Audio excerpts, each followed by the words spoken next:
Obesity ತೂಕದ ಹೆಚ್ಚಳ ಅಂತ ಏನ್ ಕರೀತಾರೆ ಅದನ್ನ ನಾವು ತಿನ್ನುವ ಆಹಾರದಲ್ಲಿ ಇದು ಸಮತೋಲನವಾಗಿದೆಯಾ ಏನಂತ ಹೇಳಿದ್ರೆ ಮಾನಸಿಕ ಒತ್ತಡಗಳು, ಅಪರಿಪೂರ್ಣವಾಗಿರ್ತಕ್ಕಂಥ ಆಹಾರಗಳು, ಪಾನಿಪುರಿ ಆಗಿರ್ಬೋದು, ಗೋಬಿ ಮಂಚೂರಿ ಆಗಿರ್ಬೋದು, ಇವೆಲ್ಲ ಭಾಳ ಡೇಂಜರ್. ಅದ್ರ ಜೊತೆಗೆ BP ಆಗಿರ್ಬೋದು, ಕೊಲೆಸ್ಟ್ರಾಲ್ ಆಗಿರ್ಬೋದು, ಟ್ರೈಗ್ಲಿಸರೈಡ್ ಸಮಸ್ಯೆ ಆಗಿರ್ಬೋದು, ಡಯಾಬಿಟಿಸ್ ಸಮಸ್ಯೆ ಆಗಿರ್ಬೋದು, ಇವು ಕೂಡ ತನ್ನಷ್ಟಕ್ಕೆ ತಾನೇ ವಾಸಿ ಆಗ್ತವೆ. ಬೊಜ್ಜಿನಿಂದ ಕ್ಯಾನ್ಸರ್ ಕೂಡ ಬರಬಹುದು ಅಂತ ಹೇಳಿ ಇತ್ತೀಚೆಗೆ ಹಲವಾರು ಸಂಶೋಧನೆಗಳಿಂದ ದೃಢಪಡಿಸಿರ್ತಕ್ಕಂಥದ್ದು ನಾವು ಕಾಣಬಹುದು. ಹೀಗೆ ಒಬೆಸಿಟಿಯನ್ನು ನಾವು ಸಂಪೂರ್ಣವಾಗಿ ಸರಿಪಡಿಸ್ಕೊಳ್ಬೇಕು ಅಂತ ಹೇಳಿದ್ರೆ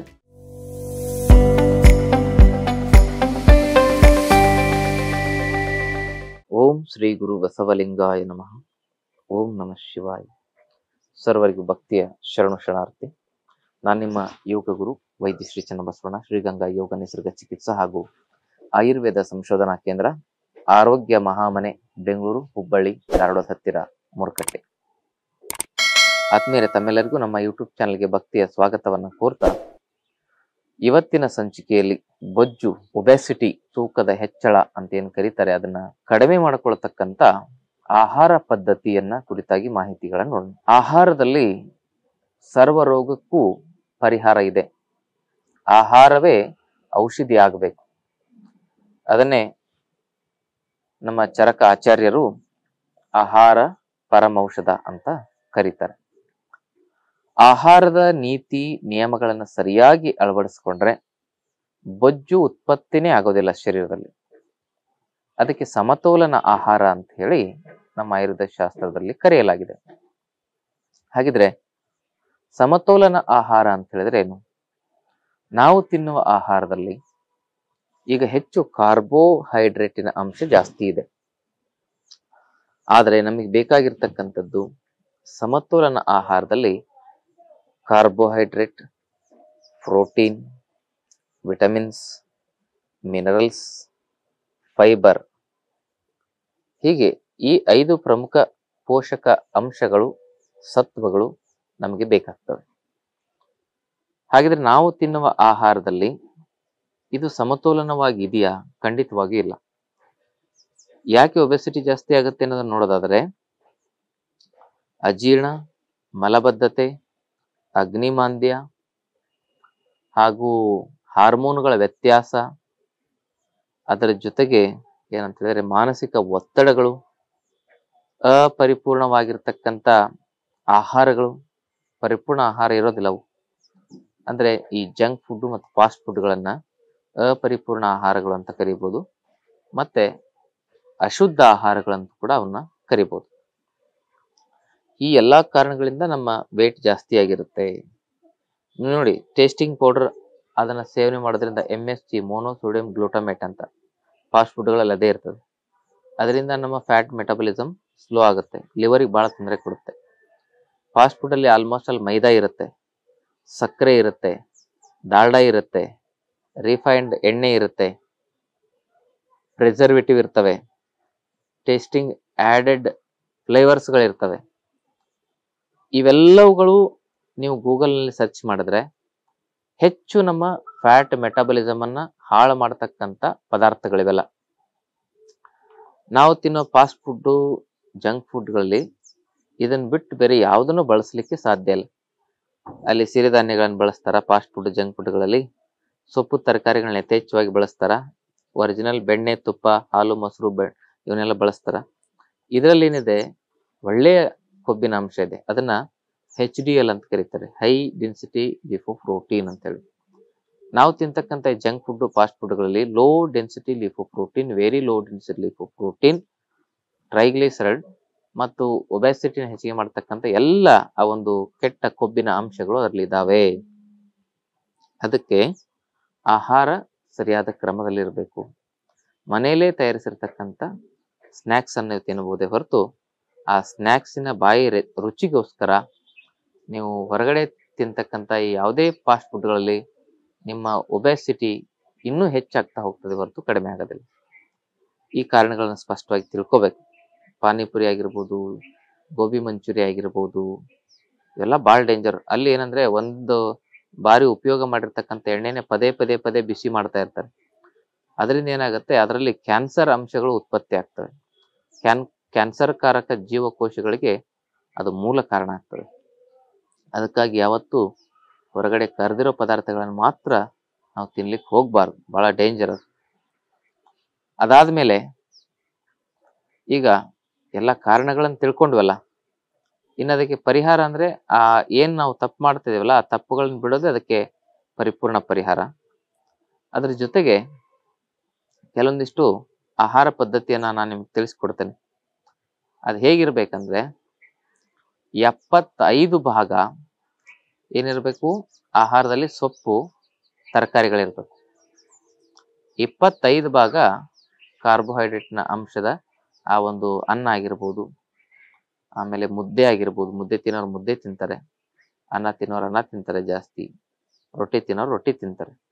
ರೊಟ್ಟಿ, ಅನ್ನ, ಮುದ್ದೆ ಇವುಗಳೆಲ್ಲವೂ ಕೂಡ 25% ಇರಬೇಕು. 75% ಪಲ್ಯ, ಆಮೇಲೆ ಸಾಂಬಾರು. ಈ ಪಲ್ಯ ಮತ್ತು ಸಾಂಬಾರಿನ ಪದಾರ್ಥಗಳಲ್ಲಿ ಏನೇನ್ ಮಾಡ್ತಿರಲ್ಲ, ಸಾಗು ಮಾಡ್ತೀರಾ, ಯಾವುದೇ ಮಾಡಿ ಸೊಪ್ಪು ತರಕಾರಿನ ಬಳಸ್ಕೊಂಡು ಅದು 75% ಇರ್ಬೇಕು. ಹೀಗೆ ಒಂದು 3 ತಿಂಗಳು ನೀವು ಸತತವಾಗಿ ಆಹಾರ ಪರಿವರ್ತನೆ ಮಾಡ್ಕೊಳ್ಳಿ, ನಿಮ್ಮ ತೂಕ ತನ್ನಷ್ಟಕ್ಕೆ ತಾನೇ ಕಡಿಮೆ ಆಗ್ತಾ ಬರ್ತದೆ. ನೀವು ಯಾವ ಎಕ್ಸ್ಟ್ರಾ ಡೈಟ್ ಮಾಡ್ತಕ್ಕಂಥ ಅವಶ್ಯಕತೆ ಇಲ್ಲ. ಈ ಆಹಾರವೇ ಪರಮ ಒಂದು ಔಷಧಿಯಾಗಿ ನಿಮ್ಗೆ ಕೆಲಸ ಮಾಡ್ತದೆ. ಇನ್ನಿದಾದ ಮೇಲೆ ಬೆಳಗ್ಗೆ ಎದ್ದು ಕೆಲವೊಂದಿಷ್ಟು ಬೊಜ್ಜನ್ನ ಕರಗಿಸುವ ಜ್ಯೂಸ್ಗಳನ್ನು ಕುಡಿಬಹುದು. ಸೋರೆಕಾಯಿ ಜ್ಯೂಸು, ಬೂದು ಕುಂಬಳಕಾಯಿ ಜ್ಯೂಸು, ಬೆಟ್ಟದ ನೆಲ್ಲಿಕಾಯಿ ಜ್ಯೂಸು, ಒಂದೊಂದು ತಿಂಗಳು ಒಂದೊಂದು ಜ್ಯೂಸನ್ನು ಕುಡಿಬಹುದು. ಆಮೇಲೆ ರಾತ್ರಿ ಕಷಾಯಗಳನ್ನು ಕುಡಿಬಹುದು. ಏನು ಅಂದ್ರೆ, ಒಂದು ಚಮಚ ಜೀರಿಗೆಯನ್ನ ಹಾಕಿ 1 ಗ್ಲಾಸ್ ನೀರಿನಲ್ಲಿ ಕುದಿಸಿ ಅರ್ಧ ಗ್ಲಾಸ್ ಇಳಿಸಿ ಅದನ್ನ ನೀವು ಸೇವನೆ ಮಾಡೋದು ಆಹಾರದ ನಂತರ. ಅಥವಾ ಅರ್ಧ ಚಮಚ ಚಕ್ಕೆ ಪೌಡರ್ನ 1 ಗ್ಲಾಸ್ ನೀರಿಗೆ ಹಾಕಿ ಕುದಿಸಿ ಅರ್ಧ ಗ್ಲಾಸ್ ಇಳಿಸಿ ಕುಡಿಯೋದು. ಇನ್ನು 3ನೇ ಕಷಾಯ, 1 ಚಮಚದಷ್ಟು ಒಣಶುಂಠಿಯ ಪೌಡರ್ನ 1 ಗ್ಲಾಸ್ ನೀರಿನಲ್ಲಿ ಕುದಿಸಿ ಅರ್ಧ ಗ್ಲಾಸ್ ಇಳಿಸಿ ಸೇವನೆ ಮಾಡೋದು. ಇನ್ನು 4ನೇದು ಅಂತ ಹೇಳಿದ್ರೆ, 1 ಚಮಚ ಹಸಿ ಶುಂಠಿ ಪೇಸ್ಟ್ ಅನ್ನ 1 ಗ್ಲಾಸ್ ನೀರಲ್ಲಿ ಹಾಕಿ ಕುದಿಸಿ ಅರ್ಧ ಗ್ಲಾಸ್ ಇಳಿಸಿ ಕುಡಿಯೋದು. ಈ ಕಷಾಯಗಳಲ್ಲಿ ಸೈಂಧವ ಲವಣವನ್ನಾದ್ರೂ ಹಾಕೋಬಹುದು ಅಥವಾ ಬೆಲ್ಲನಾರು ಹಾಕೋಬಹುದು.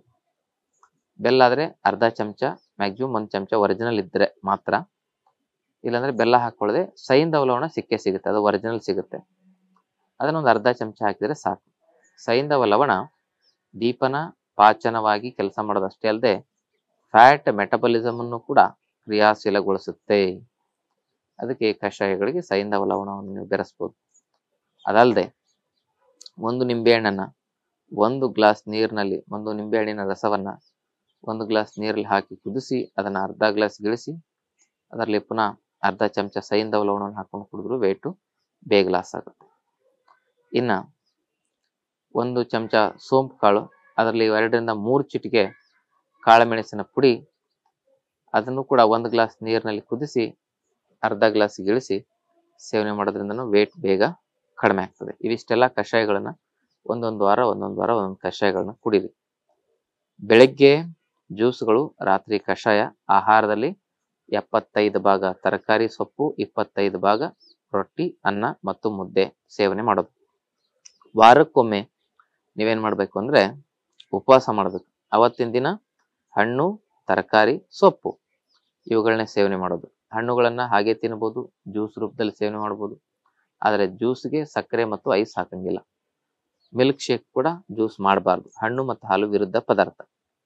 ಆಮೇಲೆ ತರಕಾರಿಗಳನ್ನು ಜ್ಯೂಸ್ ರೂಪದಲ್ಲಿ ಸೇವನೆ ಮಾಡ್ಬೋದು, ಸೂಪ್ ರೂಪದಲ್ಲಿ ಸೇವನೆ ಮಾಡ್ಬೋದು, ಅಥವಾ ಪಲ್ಯ ಮಾಡ್ಕೊಂಡು ಸೇವನೆ ಮಾಡ್ಬೋದು, ಅಥವಾ ಹಸಿದೆ ಸಲಾಡ್ ರೂಪದಲ್ಲಿ ಸೇವನೆ ಮಾಡ್ಬೋದು. ಹೀಗೆ ಸೊಪ್ಪು, ತರಕಾರಿ, ಹಣ್ಣುಗಳನ್ನ ಮಾತ್ರ ಸೇವಿಸಿ ವಾರಕ್ಕೆ 1 ದಿವಸ ಅದರ ಉಪವಾಸವನ್ನು ಮಾಡೋದು. ಅವತ್ತಿನ ದಿವಸ ಬರೀ ಸೊಪ್ಪು, ತರಕಾರಿ, ಹಣ್ಣುಗಳ ಉಪವಾಸ.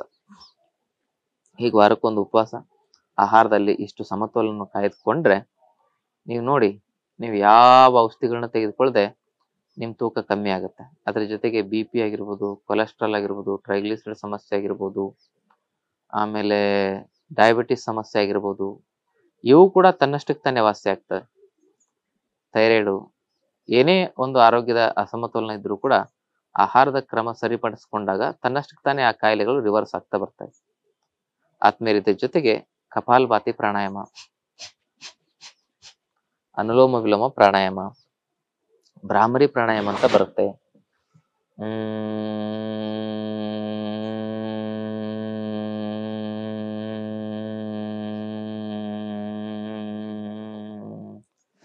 ಹೀಗೆ ಎಲ್ಲಾ ಪ್ರಾಣಾಯಾಮಗಳ ಅಭ್ಯಾಸವನ್ನು ಮಾಡ್ತಾ ಈ ರೀತಿಯ ಆಹಾರ ಕ್ರಮವನ್ನು ನೀವು ಅಳವಡಿಸ್ಕೊಂಡಿದ್ದೇ ಆದ್ರೆ ನಿಮ್ಮ ತೂಕ ಕಡಿಮೆ ಆಗೋದ್ರಲ್ಲಿ ಯಾವುದೇ ಸಂದೇಹ ಇಲ್ಲ.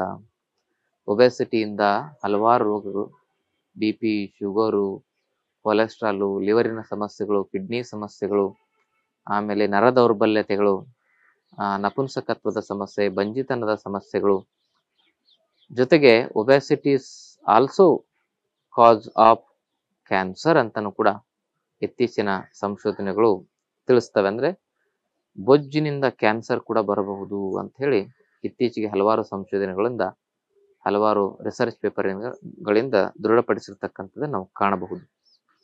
ಹೀಗೆ ಒಬೆಸಿಟಿಯನ್ನು ನಾವು ಸಂಪೂರ್ಣವಾಗಿ ಸರಿಪಡಿಸ್ಕೊಳ್ಬೇಕು ಅಂತ ಹೇಳಿದ್ರೆ ಈ ಆಹಾರ ಪದ್ಧತಿನೇ ಪರಿಪೂರ್ಣ ಪರಿಹಾರ ಅಂತಕ್ಕಂಥ ಮಾತನ್ನು ಹೇಳ್ತಾ, ಆದ್ಮೇಲೆ ಇದಿಷ್ಟು ಮಾಡಿದ್ರೂ ಕೆಲವು ಜನರಿಗೆ ಅದು ಒಬೆಸಿಟಿ ಬೊಜ್ಜು ಕಂಟ್ರೋಲಿಗೆ ಬರ್ತಾ ಇಲ್ಲ ಅಂದ್ರೆ ಇದರಲ್ಲಿ ಬರಲೇಬೇಕು. 100% ಜನರಿಗೆ ಇದರಿಂದ ಒಳ್ಳೇದಾಗುತ್ತೆ.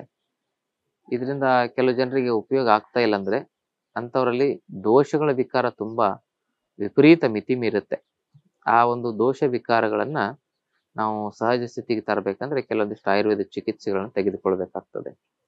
ಅಂತಹ ಸಂದರ್ಭದಲ್ಲಿ ತಾವು ಆಯುರ್ವೇದಿಕ್ ಚಿಕಿತ್ಸೆಗಳನ್ನು ತೆಗೆದುಕೊಳ್ಬಹುದು. ನಾವು ಹಲವಾರು ಒಬೆಸಿಟಿ ನಿವಾರಣೆ ಮಾಡಲಿಕ್ಕೆ ಚೂರ್ಣಗಳನ್ನ ಕೊಡ್ತೇವೆ, ಮೇದೋಹಾರ ಚೂರ್ಣ ಮತ್ತು ಕ್ಯಾಪ್ಸೂಲ್ಗಳನ್ನ. ಆಮೇಲೆ ಪಂಚಕರ್ಮ ಚಿಕಿತ್ಸೆನ ಮಾಡಲಾಗ್ತದೆ. ಈ ಚಿಕಿತ್ಸೆ ಮತ್ತು ಔಷಧಿಗಳಿಂದ ಬೊಜ್ಜನ್ನ ಕರಗಿಸ್ಕೊಳ್ಬಹುದು. ಆದ್ರೆ ಮೊದಲು ಮನೆ ಆಹಾರ ಪದ್ಧತಿಯಲ್ಲಿ ಪ್ರಯತ್ನ ಮಾಡಿ ನೋಡಿ. ಅದಕ್ಕಾಗದೇ ಇದ್ದ ಪಕ್ಷದಲ್ಲಿ ಆಯುರ್ವೇದ ಔಷಧಿ ಮತ್ತು ಚಿಕಿತ್ಸೆಗೆ ತಾವು ಒಳಗಾಗಿ ಅಂತಕ್ಕಂಥ ಮಾತನ್ನು ಹೇಳ್ತಾ, ಪ್ರತಿದಿನ ಸೂರ್ಯ ನಮಸ್ಕಾರ, ಯೋಗ ಇದು ಕೂಡ ಬೊಜ್ಜನ್ನು ಕರಗಿಸ್ಲಿಕ್ಕೆ ಬಹಳ ಒಳ್ಳೇದು ಅಂತಕ್ಕಂಥ ವಿಚಾರವನ್ನು ತಿಳಿಸ್ತಾ ಇವತ್ತಿನ ಸಂಚಿಕೆಯನ್ನು ಮುಗಿಸ್ತಾ ಇದ್ದೀನಿ. ನಮ್ಮ ಆಶ್ರಮದಲ್ಲಿ ಪ್ರತಿ ತಿಂಗಳು 5 ದಿವಸದ ಯೋಗ ತರಬೇತಿ ಶಿಬಿರವನ್ನು ನಾವು ಮಾಡ್ತೇವೆ. ಅಲ್ಲಿ 5 ದಿವಸ ಆಹಾರದ ಬಗ್ಗೆ, ಜೀವನ ಕ್ರಮದ ಬಗ್ಗೆ, ಯೋಗದ ಬಗ್ಗೆ ಮಾಹಿತಿಯನ್ನು ಕೊಡ್ತೇವೆ. ಒಟ್ಟಿನಲ್ಲಿ ನಮ್ಮ ಉದ್ದೇಶ ಔಷಧಿ ಇಲ್ದಂಗೆ 100 ವರ್ಷ ಆರೋಗ್ಯವಾಗಿ ಬದುಕುವಂತೆ ಆಗ್ಬೇಕು ಜನರು. ಆ ಉದ್ದೇಶ ಇಟ್ಕೊಂಡು ಈ ಶಿಬಿರ ಮಾಡ್ತಾ ಇದ್ದೀವಿ.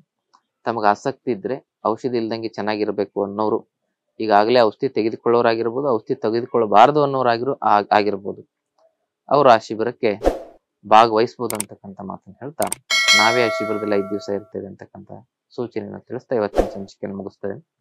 ತಮ್ಮೆಲ್ಲರಿಗೂ ಭಕ್ತಿಯ ಶರಣಾರ್ಥಿ. ಲೇಟೆಸ್ಟ್ ಹಾಗೂ ಇಂಟ್ರೆಸ್ಟಿಂಗ್ ಸುದ್ದಿಗಳಿಗಾಗಿ ಬಾಸ್ ಟಿವಿ ಕನ್ನಡ ಚಾನೆಲ್ನ ಸಬ್ಸ್ಕ್ರೈಬ್ ಮಾಡಿ. ಹಾಗೆಯೇ ಬೆಲ್ ಐಕಾನ್ ಪ್ರೆಸ್ ಮಾಡಿ. ಇದರ ಜೊತೆಗೆ ಫೇಸ್ಬುಕ್, ಇನ್ಸ್ಟಾಗ್ರಾಮ್, ಎಕ್ಸ್ ನಲ್ಲೂ ಮಿಸ್ ಮಾಡದೆ ಫಾಲೋ ಮಾಡಿ.